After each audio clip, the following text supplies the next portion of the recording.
what kind of feedback have you been getting? I know this is gonna be hard to say.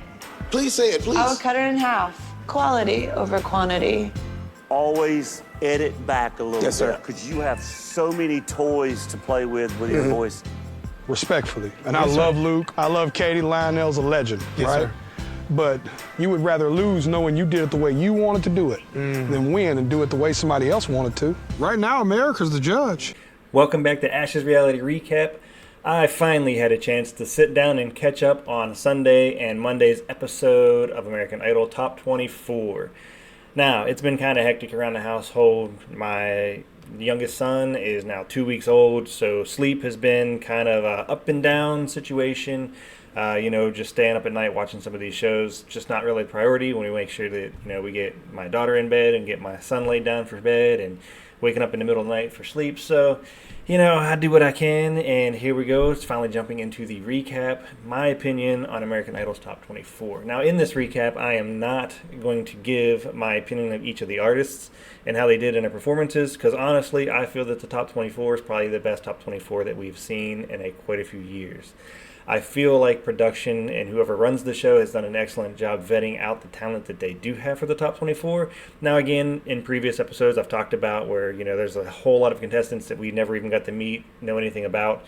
But hey, production has given us the top 24. I still don't feel the judges have anything to do with that top 24 and who is up there, but we are now to the point where America gets to vote.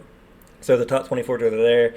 They stood up on stage. They showed a lot of confidence. There were some hiccups here and there. The sound testing on TV, I'm assuming sounds different than it does live, because you can just definitely hear some little nuances that I don't think they hear live with all the background noise and everything. So I'm not really going to judge them on that side of it. I do have a favorite, it's Jack Blocker. But look, between the two nights, we had Sunday night's mentor was Tori Kelly. Monday night's mentor was Jelly Roll. Sunday night had a live performance from Im Tongi, the winner last year, which was a fantastic performance. But one of the big things that I want to talk about is just the mentorship of Tori and Jelly. So Tori did a really good job as a mentor. One of the things you could see, and she actually said it on TV, she was being a little selfish. She wanted one of the singers to actually perform her song.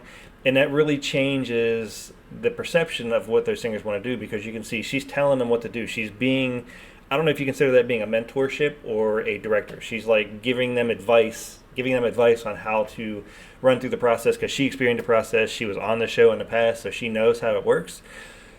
All of the mentees underneath the Tori did a fantastic job. They sang very well. But when Jelly Roll come on, one of the first things he said at the beginning of the episode was, "I'm going to be a different mentor," and I appreciate that beyond belief, because that's the kind of mentor that I try to be with people that I mentee in my career. So he said, I want to be a different kind of mentor. I'm not going to come on here and tell people how to do A, B, C, and D to be successful the way I'm successful, because it comes down to basically the passion and how much they want to do. During one of the pre-audition conversations, Jelly Roll asked the contestant what kind of feedback he had, and the judges told him he needed to dial it back and he needed to do this. Again, they were giving very straightforward suggestions, and Jelly Roll said it best. He said, "You would rather lose knowing you did it the way you wanted to do it than win and do it the way someone else wanted to." That's a very, very deep statement, and it says a lot. Now, again, Jelly Roll has a lot in his background. He has a very big history. He's not afraid of it. He hasn't run from it. He's owned what he's done in the past.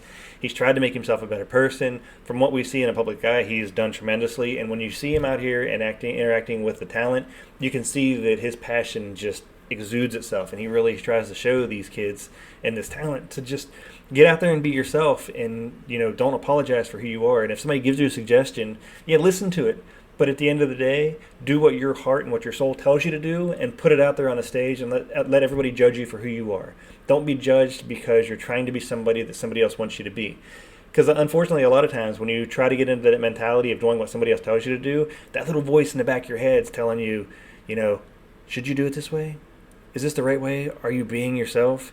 And you usually hiccup or you trip over something, and you can see it. You can see it in your face. You can see it in your body mannerisms. The individual that he talked to went out for his performance, and in my opinion, he just crushed it, because that's who he was. Was it the best performance? Absolutely not. But I would rather see him be himself than go out there and try to do what the judges tell him to do. Again, is he going to win? Probably not, because the judges are telling him what he needs to do to win. But when it comes down to America's vote, hopefully everybody out there that votes sees that he was being himself and can appreciate that he wasn't afraid to go against the norm and be who he is. So, greatly appreciate Jelly Roll's message on that side. I feel that the mentees that he had throughout the episode, all 12 of his, did fantastic. Again, hiccups here, hiccups there, whatever. America votes. We're going to break down into the top 20 next week, so we'll tune into that episode and see how that goes. It's a 3-hour episode, so we'll see how we can do a recap on that one. But again, fantastic 2 nights, great top 24 talent. Looking forward to whoever moves into the top 20 and just looking into the rest of the season and really seeing how it goes. So if you haven't tuned in, tune in, check out some great young talent coming onto the scene on different genres. It's fantastic. That is Ash's Reality Recap, American Idol Top 24 Recap. See you next week.